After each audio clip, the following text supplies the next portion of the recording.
Hi, everyone. I'm Lynda Hartigan, the Rosemary and Eijk Van Otterloo Executive Director and CEO here at the Peabody Essex Museum. And thanks so much for joining in our Directors Dialogue series. This is my first Directors Dialogue as the museum's new director. We're offering these dialogues to engage leaders from diverse disciplines and fields in conversations about social and cultural issues that are relevant today. Each dialogue is intended to invite a broad audience into these conversations, so welcome to you all, as well as to provide us with an opportunity to preview related exhibitions and programs at the Peabody Essex Museum. Today's dialogue focuses on the pressing issue of climate change and the equally urgent human journey to take climate action. Since its founding in 1799, and I do find this fascinating, the Peabody Essex Museum has been built on the intersections of art, culture, and nature as ways of understanding our place in the world. Today, we could, I think quite deliberately, amend that phrasing to include understanding our impact on and our responsibility to the world as an environment and as a human community. Joining us this afternoon are Janie Winchell and Miranda Massie. Janie is PEM's Sarah Fraser Robbins Director of the Dottie Brown Art and Nature Center and our Curator of Natural History. Based in New York City, Miranda is the founder and director of the Climate Museum, this country's first museum dedicated to the urgent challenge of climate change. Janie will provide us with a brief overview of PEM's evolving climate and environment initiative and her partnership with Miranda. And then Miranda will introduce us to the Climate Museum's philosophy and goals. And then we'll launch into our dialogue and also provide time for you to ask questions, which I will invite you to enter into our Q&A box. So Janie, I'll turn to you. Thank you, Lynda. It's so nice to be here with all of you and to have an opportunity to introduce Miranda. Catherine, if you can start with the first slide. I just wanted to introduce you to the Climate and Environment Initiative, which will be more familiar to some of you than others, but is a project that we have initiated here at PEM as a way to activate our exhibitions and programming, the community, and fostering institutional alignment around our relationship to the changing natural environment. These are both inward-looking and outward-facing moments, and starting with just a slide showing next up of the varied exhibitions we have coming up relating to this topic, with the Great Animal Orchestra, which is opening in November and is an immersive experience that showcases recordings by soundscape ecologist Bernie Krause that he captured in 7 wild landscapes around the world. And then Down to the Bone opens in March, and that focuses on the climate and environment crisis through the works of New York celebrated artist Edward Corin and photographer Stephen Gorman. And then the Climate Action and Inspiring Change exhibit is a multi-artist show meant to be appealing to a diverse audience of all ages and inspired by the youth climate movement, where we're focusing on solutions and awareness as well as taking action. And then finally, the Blue Trees, which is a community-based project by Con Dimopoulos that will be featured on PEM's campus and extend for several months as a way to heighten awareness of the importance of trees and deforestation, and also how that relates to climate crisis. So we're really prioritizing local, but also referencing the global in all of this. And then in the next slide, we are working at the community level as well through projects such as the climate change event that happened in September, where we hosted a multi-presenter virtual a series of presentations that were coordinated with the Salem partners and the city, which was a really exciting first annual event. And then we have a climate and environment ideators group at PEM, which is an internal team where we're really looking at what are the opportunities within our institution to increase our alignment with climate forward efforts. So this is programming, exhibitions, community, institution that will be ongoing, but starting off in the upcoming months with these current exhibits, building on what we have done starting earlier in 2021.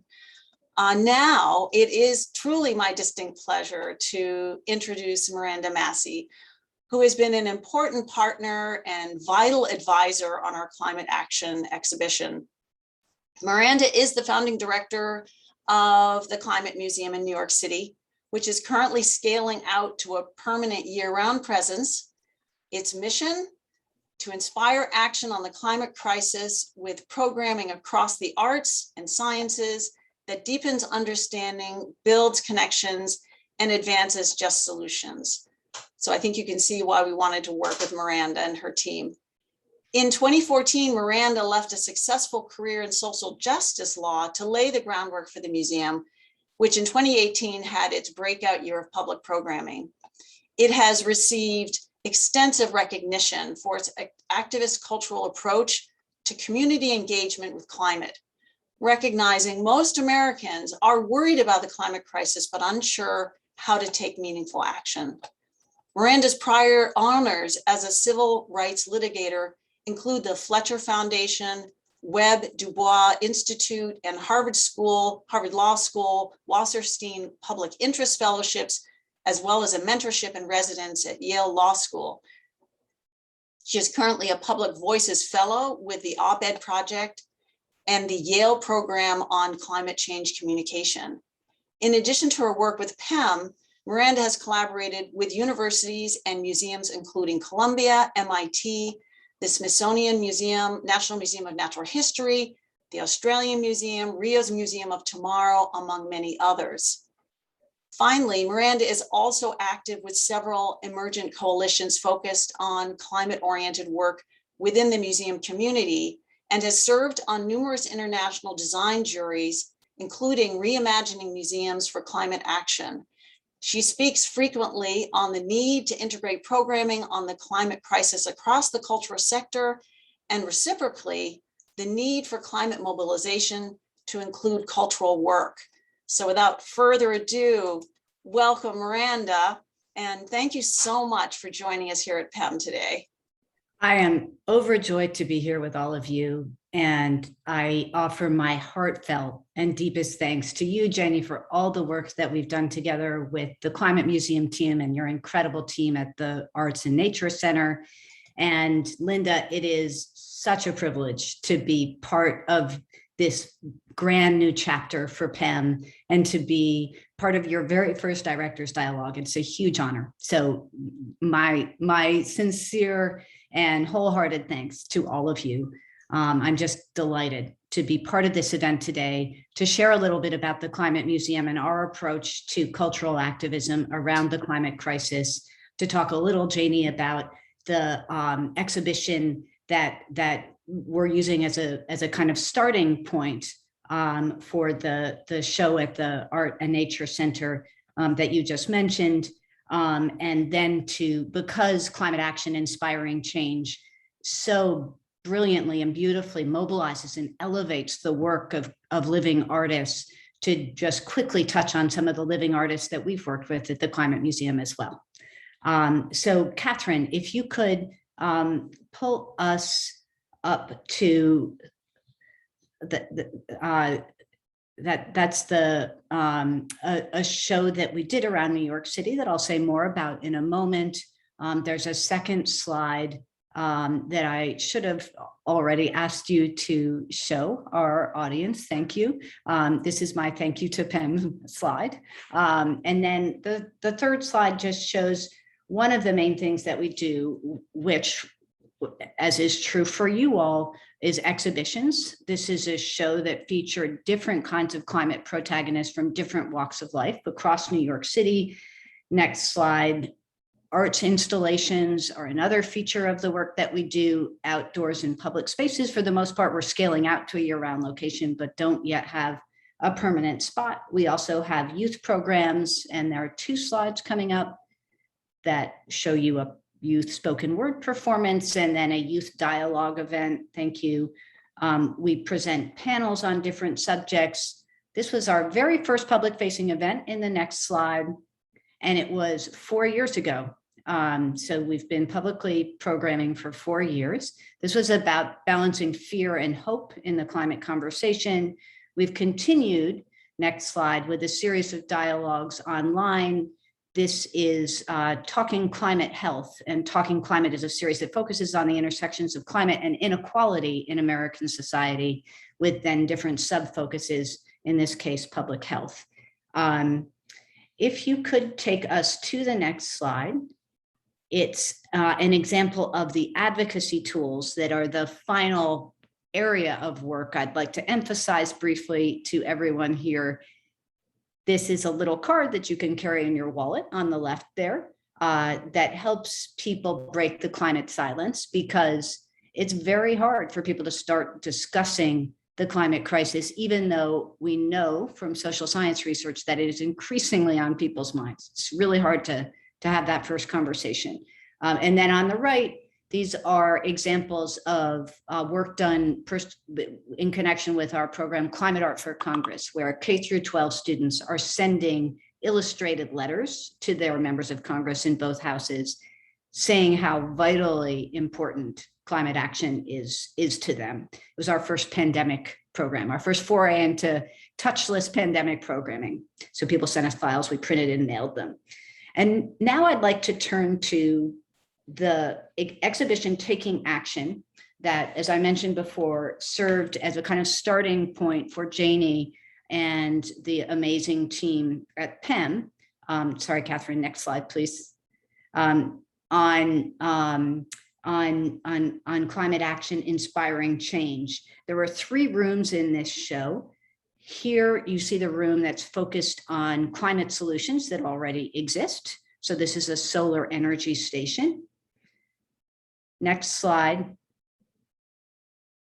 This is a broader view of the solutions focused room. And then we can move to the next slide.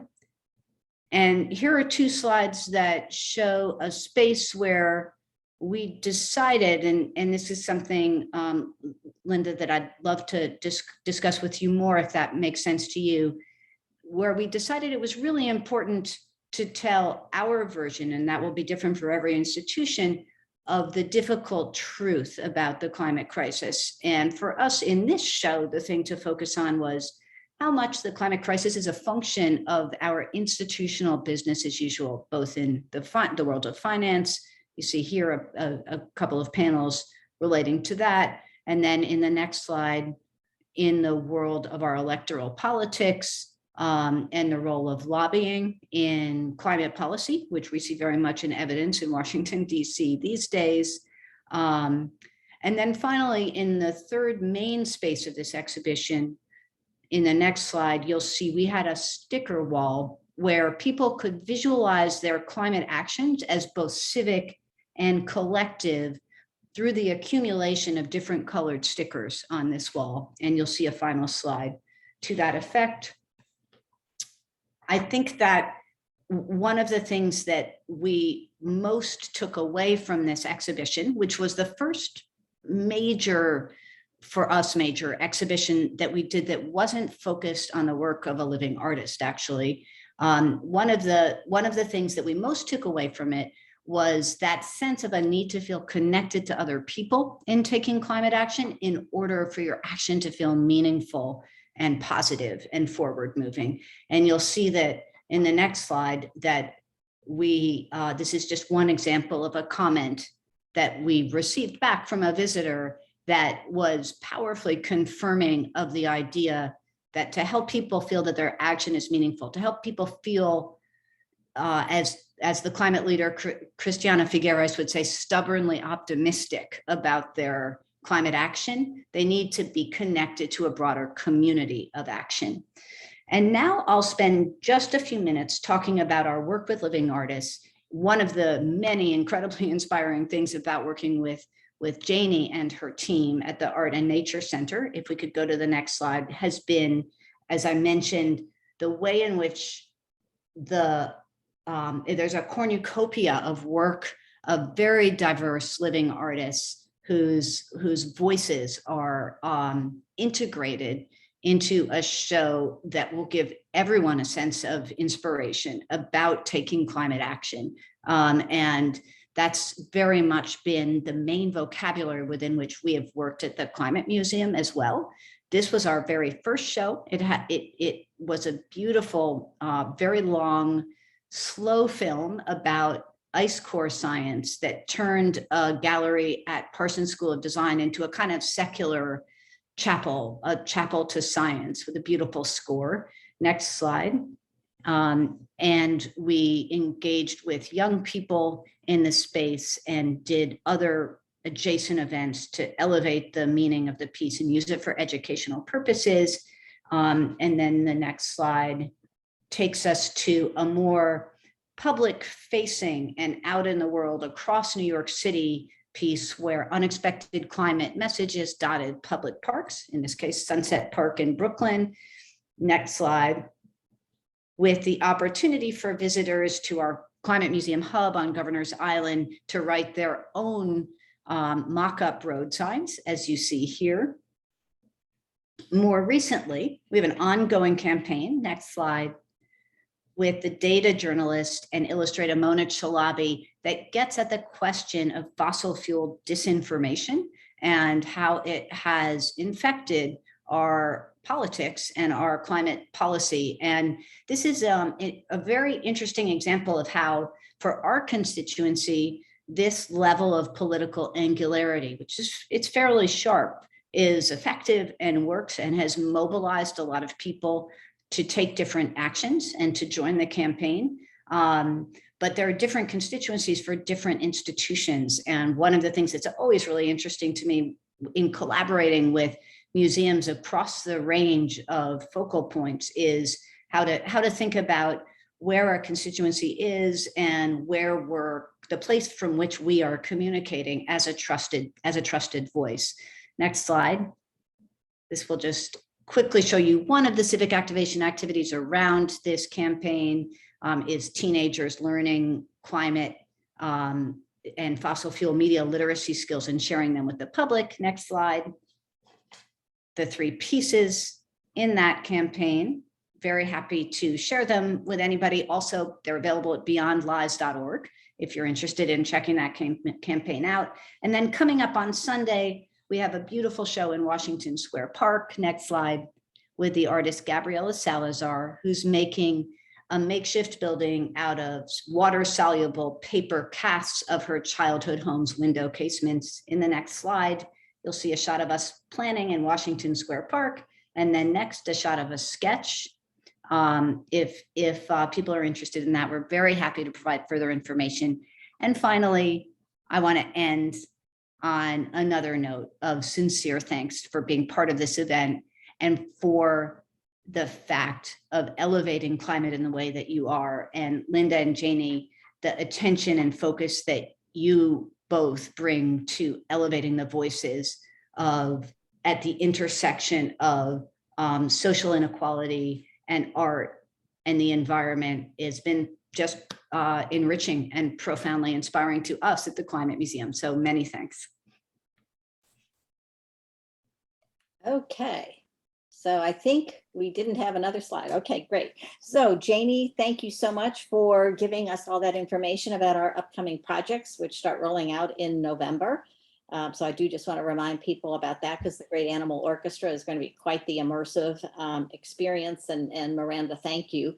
That may be one of the fastest, clearest introductions to an organization I've ever experienced. So bravo. So we're going to engage in conversation for about 20 minutes. And your passion and your knowledge and ability to communicate about this incredible issue comes across very clearly. But I have to tell you, I was absolutely fascinated in reading about you in terms of your own personal journey. Today you are internationally recognized as a very effective advocate, but there was a time when you avoided this topic. And so, talk to us a little bit about your personal journey, because I think it really reinforces how personal this can be and how much people can change. So thankful that you asked me about that, Lynda, because I pushed down the climate crisis emotionally for years in a particularly ridiculous fashion. I don't know if this is the story you're referring to or not, but I had rented An Inconvenient Truth back when Netflix had a queue and would send you physical DVDs. And I was living with, yeah, I know, right? They were delivered by carrier pigeon. I was living with someone at the time, and he was absolutely exasperated because every month I would not send it back, and I would also not watch it. It was like I was paying not to reckon with this question that I knew was fundamental and essential. I was at the time working as a civil rights attorney and advocate, and my job felt important and meaningful and super emotionally rewarding. But a part of me knew that there was this bigger question out there that I had to engage with, and was really anxious not to change my life. And also, I think, not to think about the scale and the scope and the challenge of the climate crisis.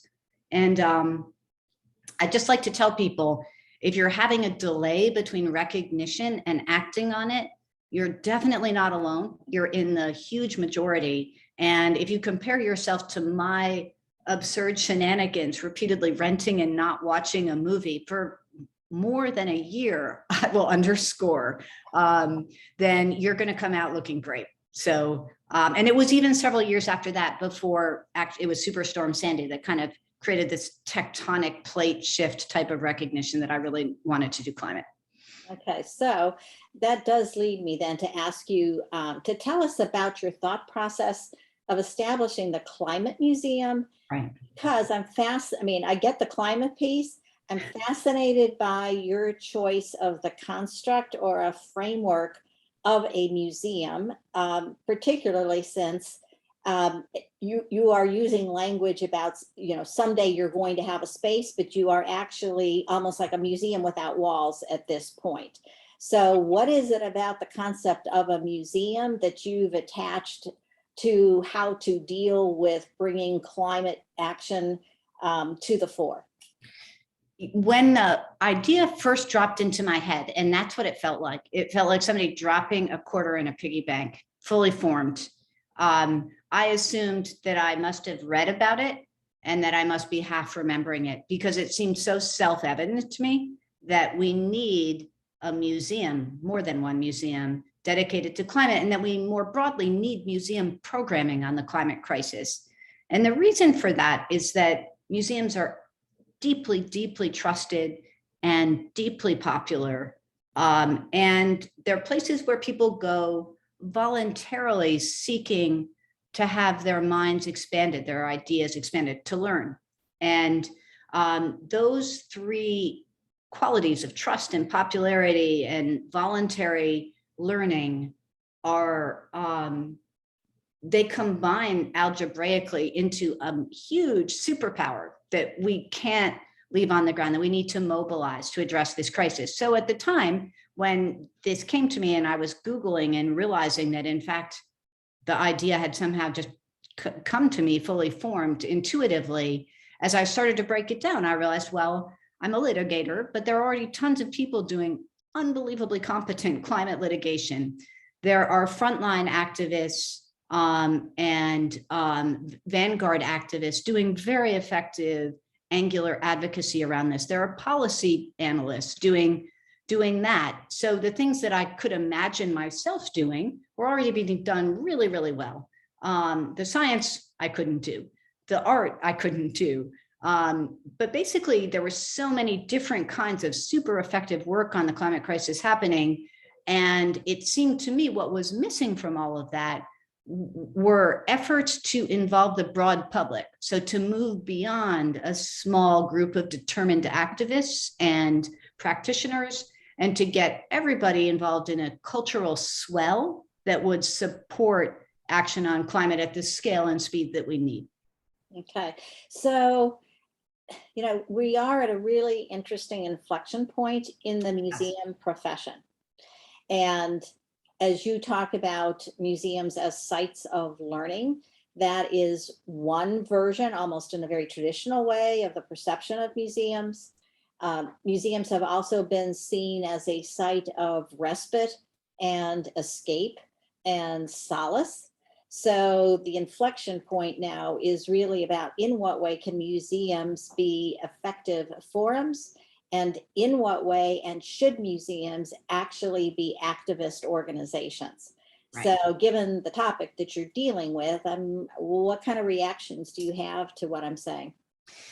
For us, I think there are a lot of, I think there's no reason not to try, not to let not just 100 flowers bloom, but 1,000,000 flowers bloom on this. Different things will work at different moments for different visitors in different ways. And candidly, we need all of it. For us, the critical thing at the center that ties together those strengths of museums is the community building capacity that museums have. Museums are a commons, they're a public good.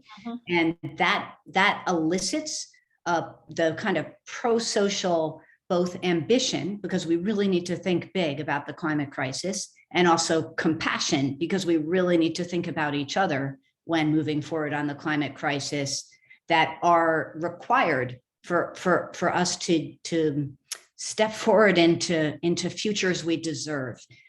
So it's that community building and commons aspect that is most critical. And there's some initial research supporting this. It's not yet robust to my knowledge. I may be behind on that. That when museums request action of visitors that's consistent with the museum's or the exhibition's mission, explicit mission, thinking of the show that we're working on together, it enhances credibility rather than undermining it.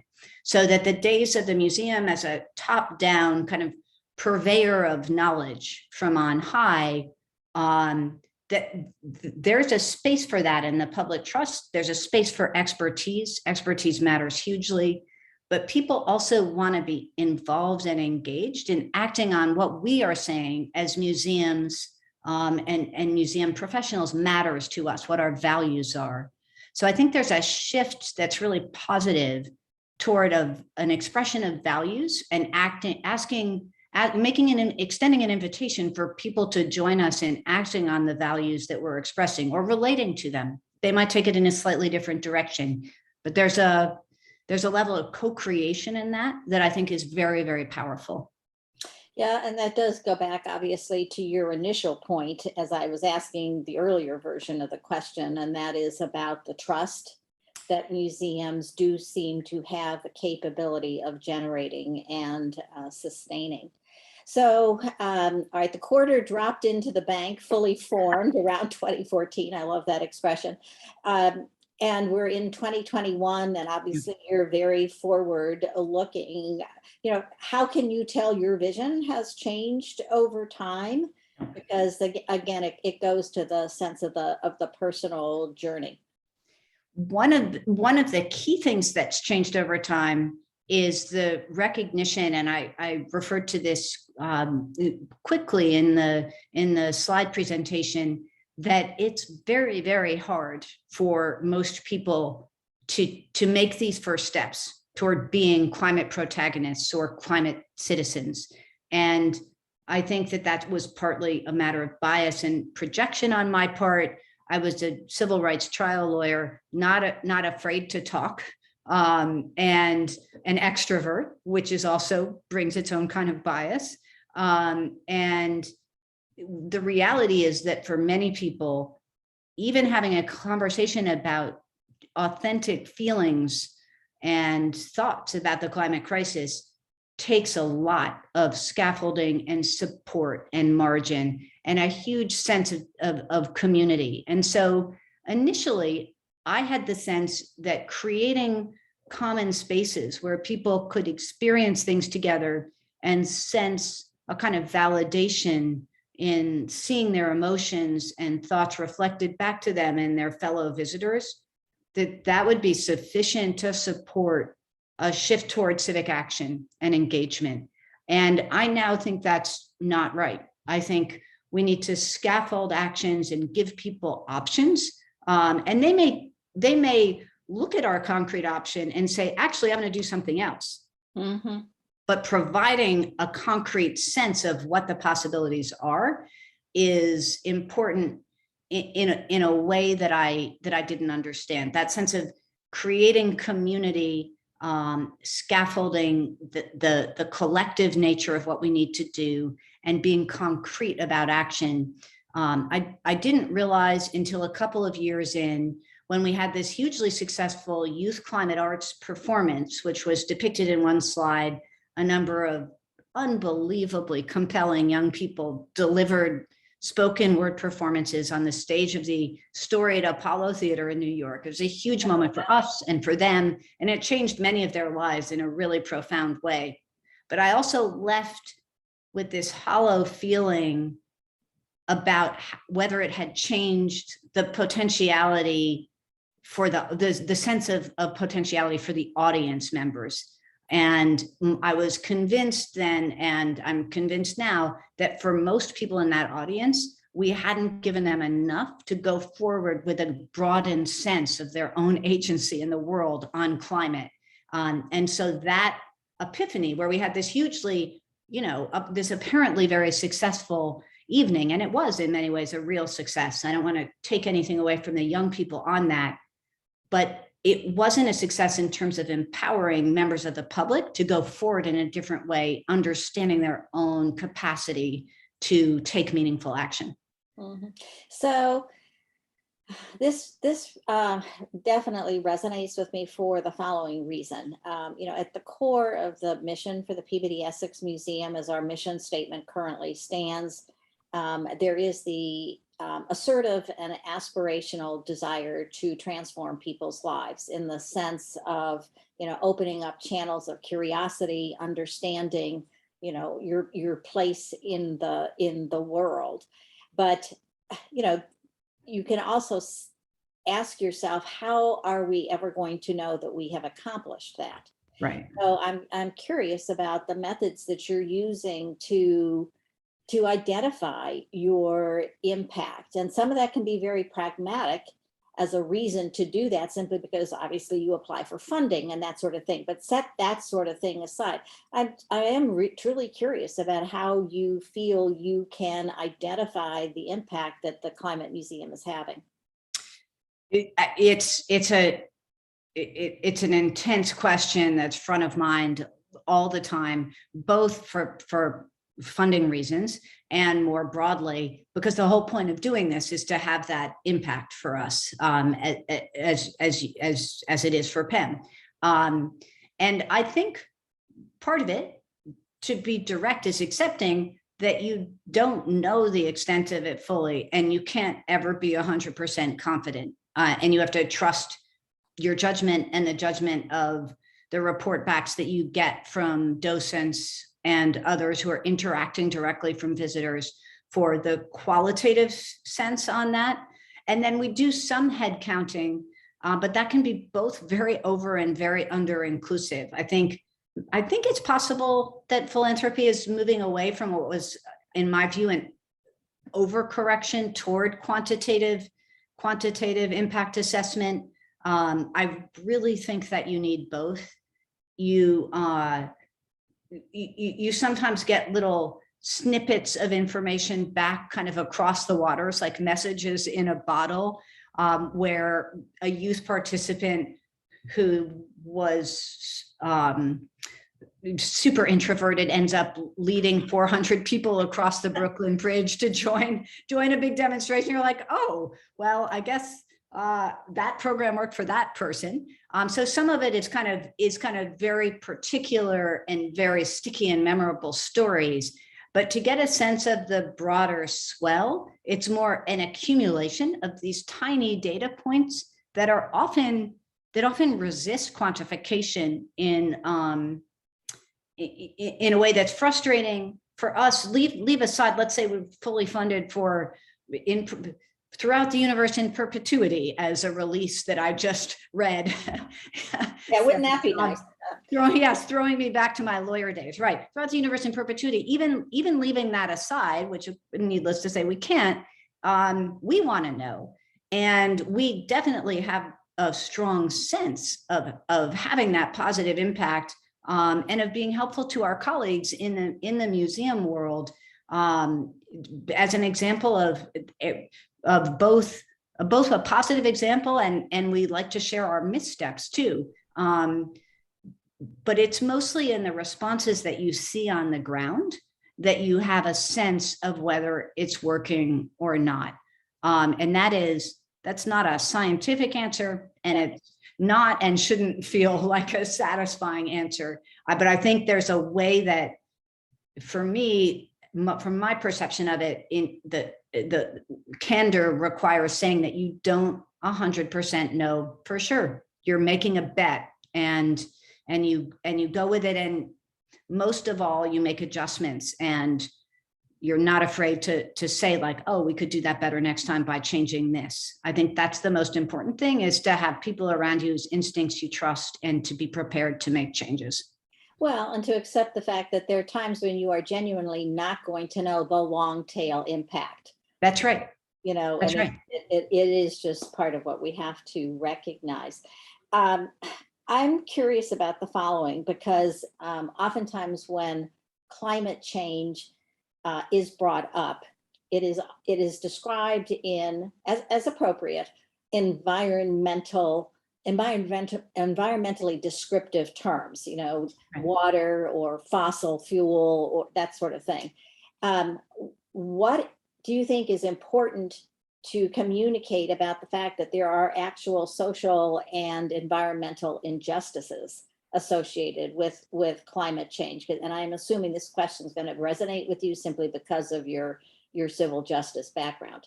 Absolutely. I think for us that it's critical, as a matter of values, and also as a matter of communication strategy. They overlap really neatly in this case, to talk about the impact on human beings, and also to talk about inequalities, because there's a deep vein of caring about justice that runs through our culture. It is often honored in the breach. We all know that, and that has been painfully clear in the last year and a half. Not that it wasn't already painfully clear, but it's become, let's say, excruciatingly, constantly clear. In the ways that old redlining maps around federal loans are precisely contiguous with COVID morbidity and mortality maps, with urban hotspots and greater impacts of the climate crisis maps. It's all part of the same ball of wax. So bringing that forward is critical, both because it's the most important truth to us as a matter of human values and the equality and democracy that we're looking to promote, since that seems like an essential part of being a community-based commons, a public good. And second, people really care about it. People care about the human impacts and the unequal human impacts, and both things are important. I mean, more than 8 million, it's actually closer to 9 million people a year die just from particulate matter of burning fossil fuels. So that's not all climate change deaths. That's just a slice of them. And when you compare that to the other social costs that get spoken about, and most of those people are in China and in India. So there's an international social justice component of that that's very strong, but there are domestic social justice elements to the climate crisis too. And elevating an understanding of those harms an understanding of how they both express and intensify inequalities and injustices, while also giving people a sense that we can come together across boundaries of social difference and move forward together, is, I think, that's at the beating heart of what we're trying to do, sometimes with more success, sometimes with less, but it's always in our sights. Mhm. All right, so I need to leave time because I'm sure that our audience has some questions, but I get one last question. And so while we could talk about this in a different setting, for the benefit of our audience, I would really appreciate it if you would share with us whatever advice you would have for PEM as the kind of museum you've come to know us as we evolve and clarify our climate and environment initiative. And this in some ways helps you get back to something you said you wanted to talk to me about, and that is about difficult truths.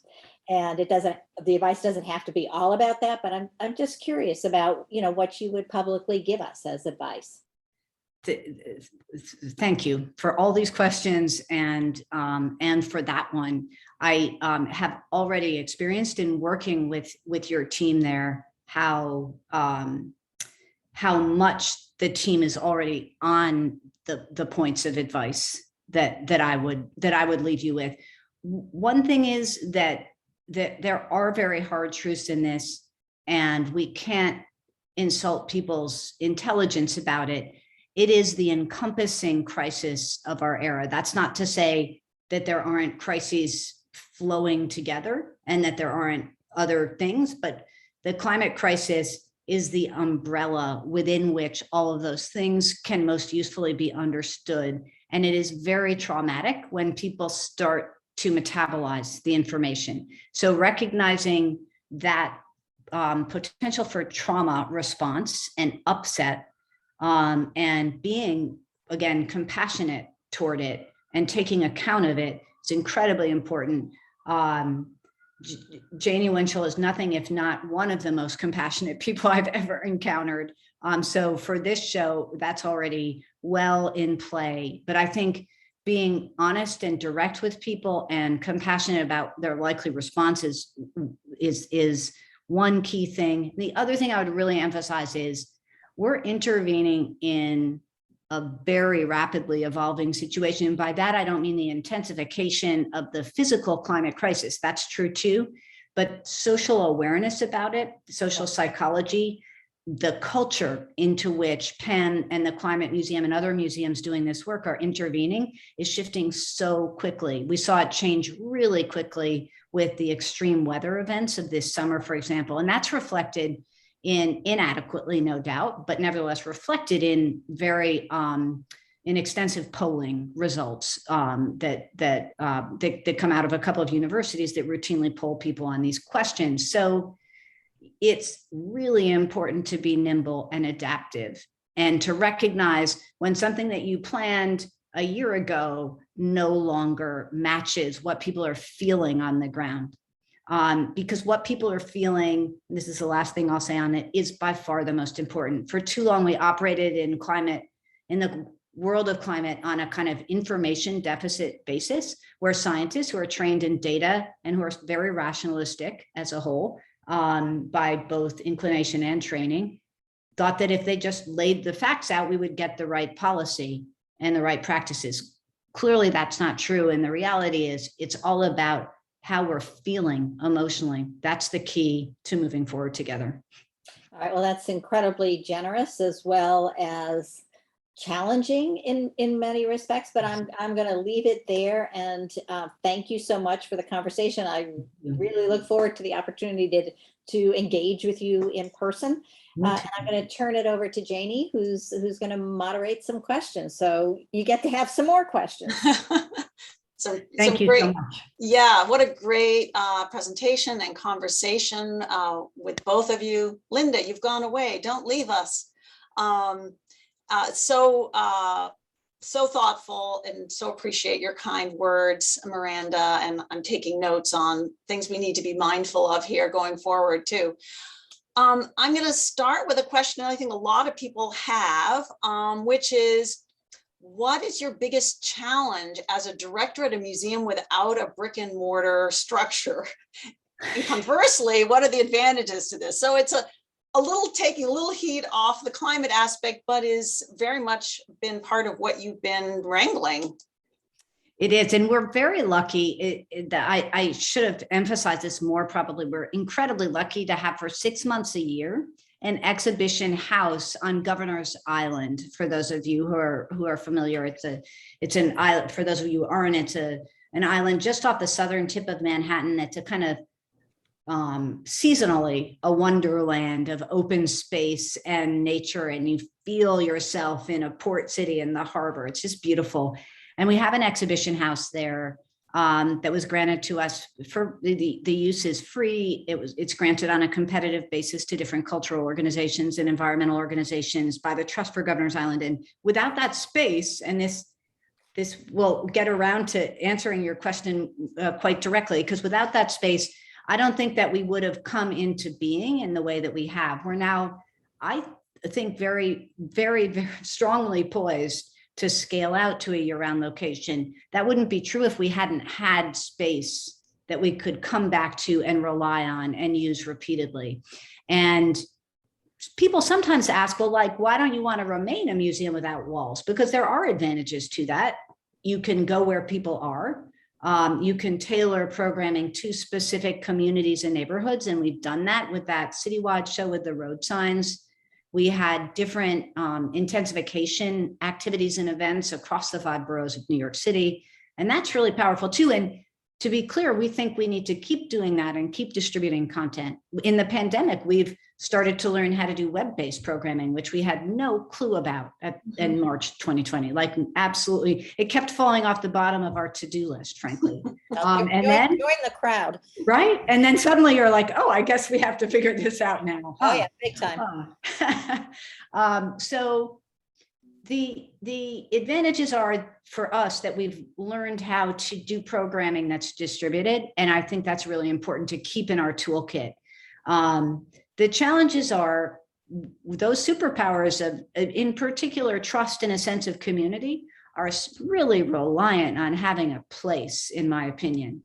You know, I think if the pandemic has also really underscored how much we are all physical creatures who need each other and who need to be in physical space with each other to feel whole, to feel human.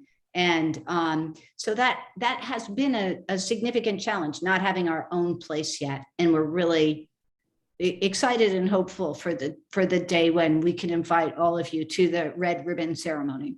We'll be there for sure.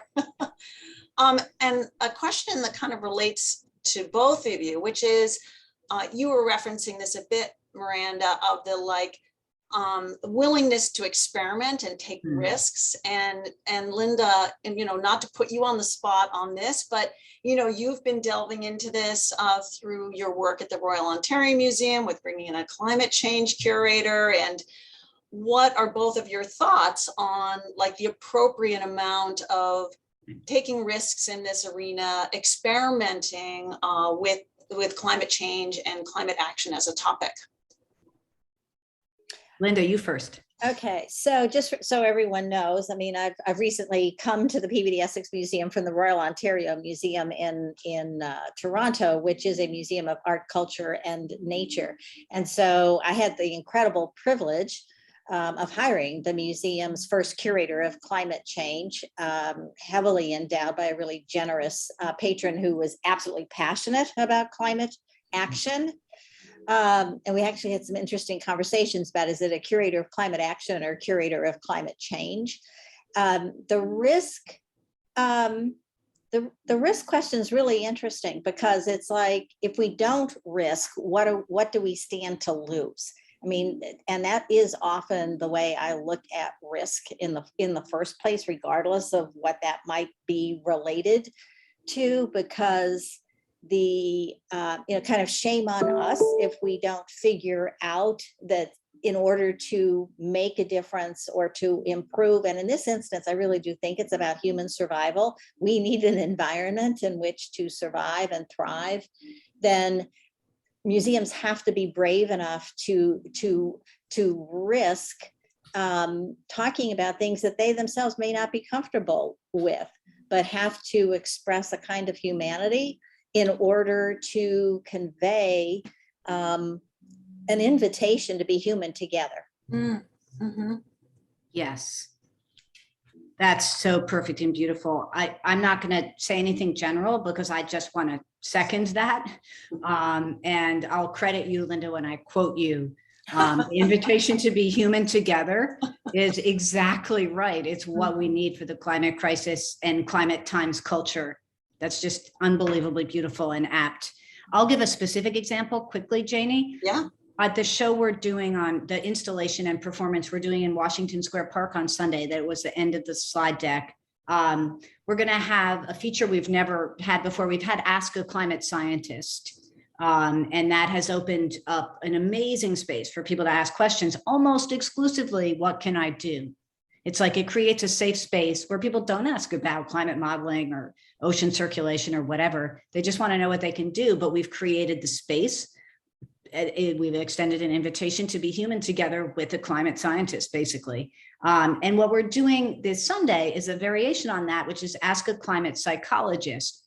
And there are a lot of risks in this because we can't offer therapy. The piece is really moving. Our professional photographer watched a short film in progress that we've made on it, and she was crying at the end. And we don't want to set people up for decompensating or being super upset in a way that we can't address. Of course, we also want people to understand that we have to be emotionally present with it. We have to be human together in order to move forward on climate. And that means being emotionally present and authentic, but with boundaries that are hard, that are porous and hard to, it's an experiment that we're approaching in a sense. It's a bold experiment, and we're approaching it very conservatively for that reason, with screeners to emphasize to people that it's more an intellectual question asking space than it is an emotional problem space, and so on. But it feels very important to take this risk, and then it feels important, especially the first time doing something new, very important. And there's nothing wrong about being conservative, lowercase c in your planning around identifying and trying to protect against risks, especially risks to our visitors and to the public.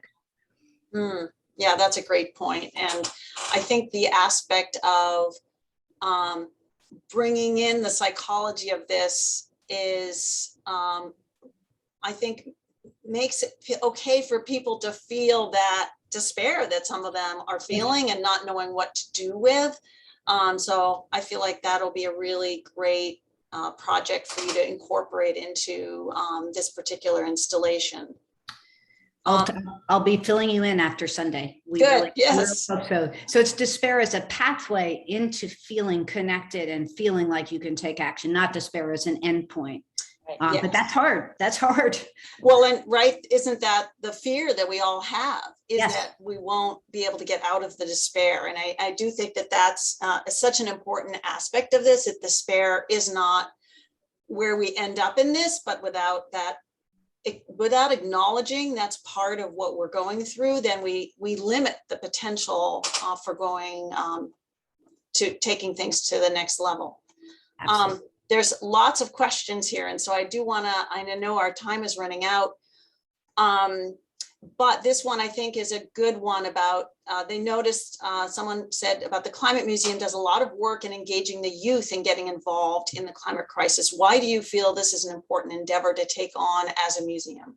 Fantastic. And in fact, taking action, like your show, Janie, taking action, I should say our show together, it's been such an incredible partnership, was inspired by the youth climate movement. And that was explicit in the wall text. And there was a huge mural that we decided not to include in the slide deck just for a time of young people at a demonstration so that people could experience that empowerment of young people stepping forward. Young people, there are two ways in which they're really powerfully situated on the climate crisis. One is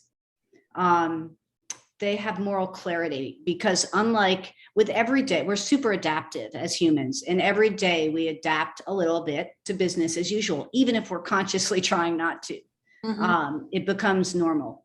And the less time you've been alive, the less time you have to have developed any kind of self-protective apparatus that allows you to think, as just one example, that it's reasonable that a few votes in West Virginia are preventing us from moving forward on climate right now.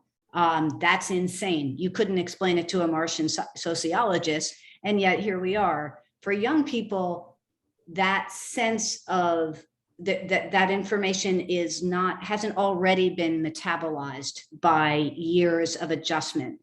And second, there's a moral authority that young people have, because every week of delay on meaningful, large-scale climate action guarantees, I won't mince words here, suffering for them later in life that will last longer than whatever the period of delay is. So that moral clarity, those fresh eyes, there's a lot of virtue to experience and seasoned judgment too. But on this subject, that moral clarity is incredibly important. We've seen how galvanizing the youth movement has been for that reason, and the moral authority equally so.